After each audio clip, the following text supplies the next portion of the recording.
यहाँ एक टीचर है बगल हायर सेकेंडरी स्कूल का, जिसका नाम है गुलाम हसन और उसको अजहर भी कहते हैं।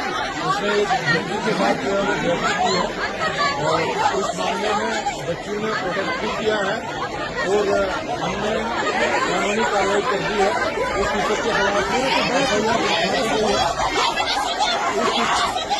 टीचर के खिलाफ के खिलाफ बता दी गई है और एजुकेशन जो है उन्होंने उसको सस्पेंड भी कर दिया है। ये बच्चियां हैं, इनसे रिक्वेस्ट कर रही है, हम इनसे बात कर रहे हैं, हम इनसे बता रहे हैं कि हमें कानूनी कार्रवाई कर रहे हैं।